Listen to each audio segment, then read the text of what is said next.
Alors, la troisième clé que nous allons vous proposer maintenant, c'est les démarches pour pouvoir obtenir vos diplômes et tous les documents administratifs.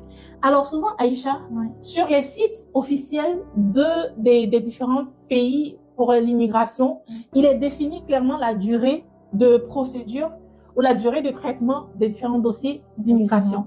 Je prends un exemple. Si une procédure doit durer 1 an et que pour celui qui établit vos documents, il vous demande d'aller chercher les documents et que vous allez vous faites par exemple 1 an avant de retrouver les documents, il va s'en dire que vous allez vous retrouver avec 2 ans dans votre procédure. Donc, il est très important et même primordial de faire rapidement ces dossiers, que ce soit retirer ces diplômes. Par exemple, vous pouvez aller dans vos établissements, les établissements dans lesquels vous avez effectué vos études. Vous devez aller chercher les copies de vos diplômes, que ce soit vos diplômes ou que ce soit les attestations de fréquentation ou même les attestations de diplômes ou les certificats. Voilà, vous pouvez les récupérer.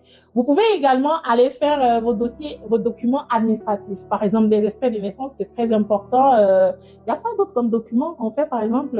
Est-ce qu'on a besoin du casier judiciaire? Je pense, oui, on a besoin du casier judiciaire, mais récent. Donc, je pense que c'est 3 à 6 mois. C'est vraiment des casiers judiciaires récents. Oui.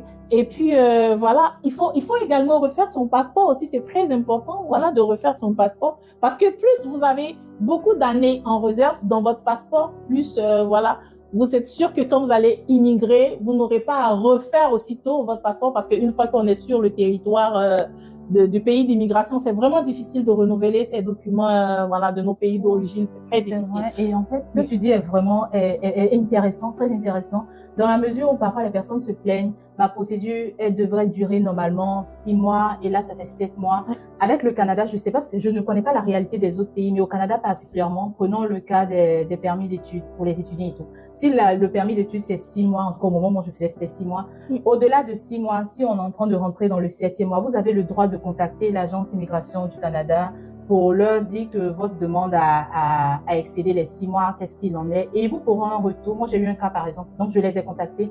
La même semaine, ils m'ont répondu et puis la décision finale a été rendue. Donc, vous avez ces droits-là également. Donc, n'hésitez pas, promenez-vous sur le site de l'immigration officielle du Canada et puis vous aurez vraiment toutes les informations nécessaires. Mais il faut rappeler que c'est pas seulement le site d'immigration du Canada, mais tous les pays dans lesquels vous voulez immigrer. Vous pouvez avoir toutes ces informations-là. Donc, préparez tous vos documents, c'est vraiment important. Il faudrait que vous ayez une chemise dans laquelle vous rangez vos documents physiques. Parce que ces documents-là, vous allez immigrer avec, vous allez les garder bien, vraiment bien précieusement parce que vous en aurez besoin, bien entendu, pour d'autres procédures administratives une fois que vous serez sur le territoire.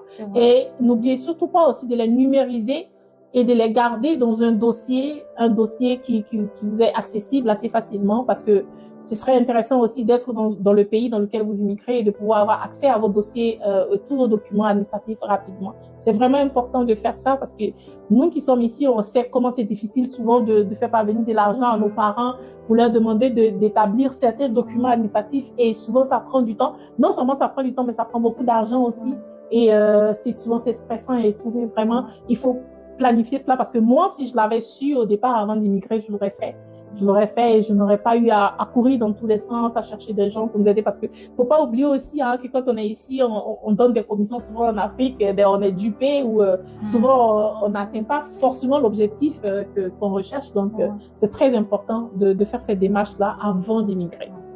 L'argent n'achète pas la réussite, mais il apporte la sérénité dans les premiers pas. Bien sûr. Oui, effectivement.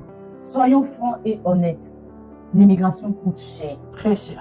Je me rappelle que quand je voulais faire ma procédure d'immigration, j'ai vu une personne qui était spécialisée dans le domaine. C'est ce que la personne m'a dit. Cher, mais c'est combien? En bon ivoirien. Cher, mais c'est combien? Mais je ne m'attendais pas à tout ce que j'ai dépensé. L'immigration coûte effectivement cher et puis il est important pour un projet d'immigration sérieux et viable de préparer nos potentielles charges sur 3 ou 6 mois au minimum. Idéalement, même sur 1 année, j'exagère peut-être, mais préparer financièrement. Nous ramène donc à notre 4e clé qui est avoir un plan financier. Un plan financier sérieux, mûrement réfléchi, parce que entre le coût du voyage, le billet d'avion, la nourriture, le logement, sans oublier que les tarifs ne sont pas les mêmes que dans nos pays en raison de l'utilisation de différentes monnaies, c'est beaucoup de choses à prendre en compte. Une petite anecdote, quand je suis arrivée ici, mes parents m'ont envoyé, je pense, 500 000 ou 400 et 500 000 francs. Et lorsque je suis rentrée à l'épicerie pour la première fois, en ressortant, je n'avais plus cette somme d'argent. Et j'étais même pas capable, je ne pouvais pas expliquer à mes parents que je suis juste allée à l'épicerie et puis je n'ai plus 400 000 ou 500 000, qui était censé être mon argent du mois.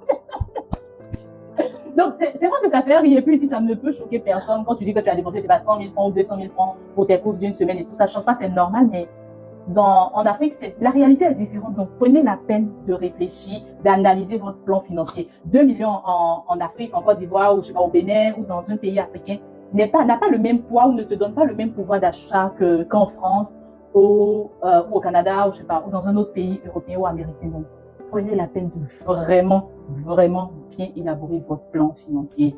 Faites des recherches sur tous les moteurs de recherche possibles, YouTube, Google, comme elle avait déjà dit dans le point précédent, même ChatGPT. Si vous n'avez pas le temps d'aller fouiller trop sur YouTube, regardez sur ChatGPT ou utilisez d'autres intelligences artificielles, mais faites une planification sérieuse qui tiendra compte de vos réalités financières. Une personne qui vient seule